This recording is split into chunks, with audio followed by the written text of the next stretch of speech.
For most Americans, the story begins in 1979 with the Iranian Revolution and the hostage crisis. A group of revolutionary university students took over the American embassy in Tehran and held 52 diplomats hostage for 444 days. So Khomeini took power in 1979 and instituted a government under Islamic law. Khomeini died in 1989, shortly after the war ended. He promised democracy, but essentially had become the next dictator. Although he improved literacy and much-needed health care for the masses, he also imposed censorship, violently crushed political dissent, and attacked women's rights. Instead of the Savak, the people now had the Revolutionary Guard to fear. Since then, Iran has been an oppressive theocracy. Khomeini was replaced by Khamenei, who remains supreme leader to this day.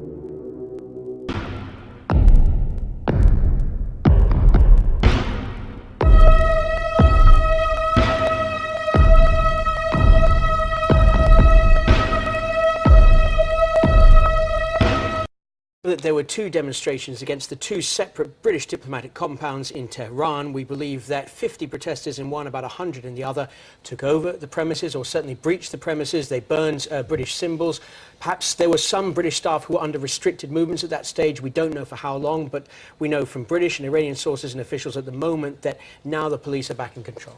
We don't know if this is orchestrated. We don't know if it was spontaneous. But either way, it certainly seems to be an example of anger towards the United Kingdom and anger towards its allies as well, such as the US. Yes, and of course, let's not forget that Iran doesn't have diplomatic relations with the United States for a very simple reason. Iranian students overtook the US embassy in 1979 and kept diplomats hostage there for 400 days. The demonstration today wasn't actually spontaneous, it was pre-planned. Last night, the Foreign Office called on Iran to take precautions against the demonstration, but very clearly today, the police did not stop those protesters from getting over the fences. A group of revolutionary university students took over the American embassy in Tehran and held 52 diplomats hostage for 444 days.